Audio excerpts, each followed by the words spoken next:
I've written 2, and I'm currently writing a 3rd one over a period of 2 decades. The Falkirk genius could knock out that many books over the weekend if he wanted. He's the modern Scottish Enlightenment. Yes, he may well be, but nobody's ever published his books. They've published his plays. Well, so they say. And the books, they're all factual. Yes, factual. How did it come about? Were you the approacher or the approachee? The first book I did, which was about a media-related subject, somebody was asked to write it, and he was also asked to write another book, but he was paid in advance for the other book, and he spent the advance, and then he got a tax bill, and so he realised that he had to write the book for which he'd received in advance. So I'd said I would help him out by co-writing the book, but I ended up having to write it. The deal was already in place for that one. And what about the research? How did you go about that? Talking to a lot of people. This was in the days when the internet was only in its very early stages, so I tended to talk to people quite a bit.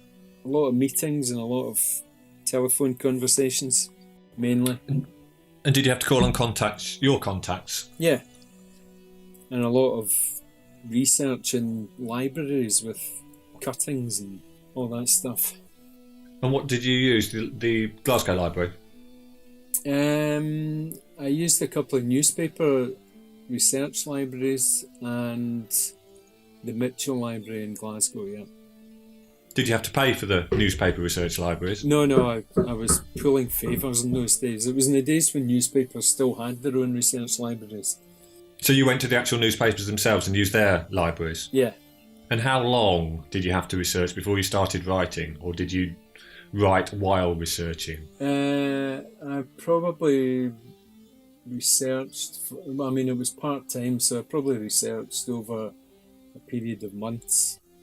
And then I wrote the thing in 3 bursts of fevered typing. And you were still working at the day job as well? Yeah.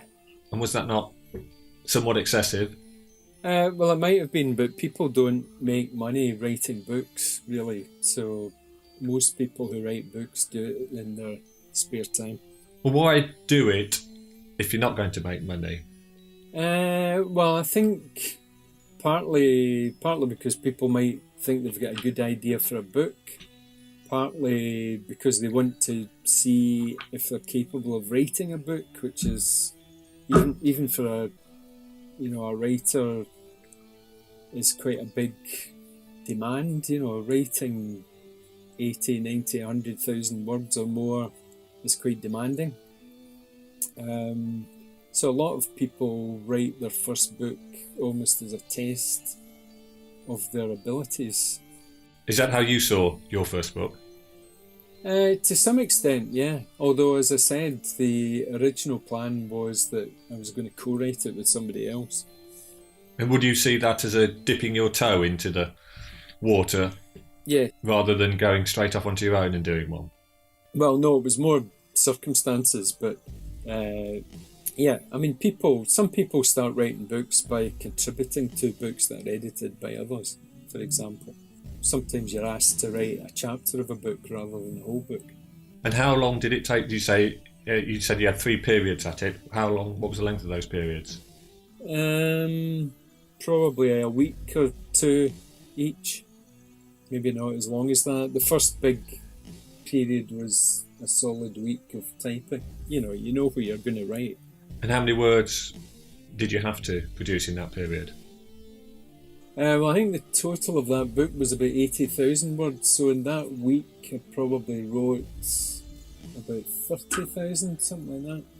When you write the book, or when it's commissioned, I know you said you came into this late, is there a amount of words that they specify? No, they usually agree a sort of guideline figure of words. I don't think publishers are totally prescriptive about that, but they want an idea of how long. I'm talking to a publisher just now about a book, and they want roughly 120,000 words. that gives them an idea of what their book might look like. Can you quantify that 120,000 words? How many pages would that be?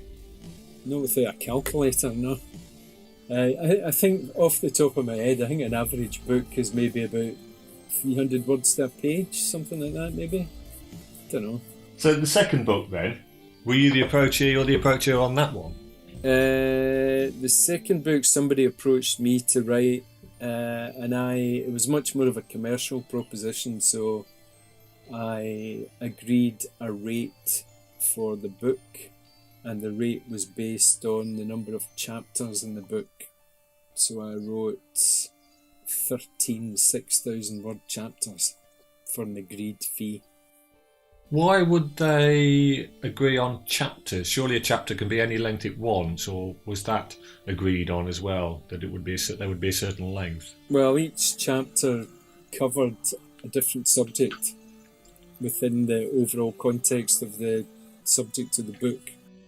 Oh, so you basically set out 13 subjects in the chapters and then you wrote them as you saw fit? Yeah. And you said you'd agreed a price on that. Does that mean then that you didn't have the standard advance? That's right, yeah, I just got a fee. How does an advance work then? With most books, the advance is split into three. One is an advance payment, on agreement. The next is a payment on delivery of the manuscript, and the third is on publication. And what happens if you don't write the book? Then you have to pay back your advance. All of it? Usually, yeah. So you could have done all the research and spent a lot of time doing it, but not come up with the final product, and it's all for nothing? Well, that could be the case. It really depends on the terms you've agreed with the publisher, and it would also depend on what the circumstances were. Why didn't you write the book? There could be any number of reasons for that. So it may be that you've done the research and then agreed to hand on the research to another author to finish it. I don't know. I've never been in that situation. If you've written the book and you're handing it into the publisher and the publisher doesn't like it? Well, unless there's an extreme reason for that, the publisher might have to lump it if you've delivered what you said you'd deliver. The publisher might have a case if you've failed to deliver what was agreed. But not quality-wise, just didn't cover the points that they'd agreed with the publisher? Yeah, it might be. There could be a question of quality as well. There's a dispute in America at the moment involving that right-wing English chap and the publishers Simon & Schuster.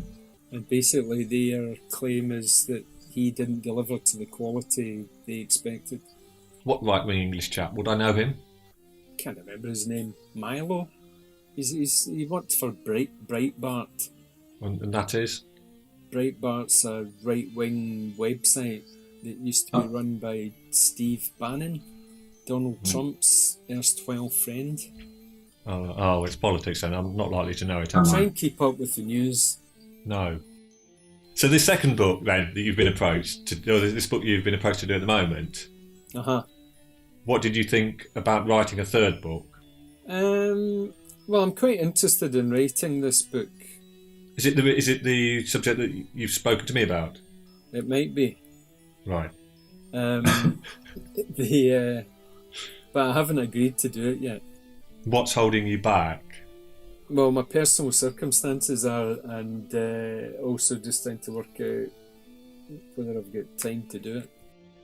How would you find time to do this? Well, because you'd have to sacrifice the time that you're spending doing other things. There would be an awful lot of squeezing going on, wouldn't there, for you? Yeah, well, I think there always is for people. So it's a question of how soon do they need it, how much work's needed to do it, all those things. And how much work do you envisage there is to do? Well, it's quite a lot of writing work. A lot of the research work is arguably already done. You mean it's documented?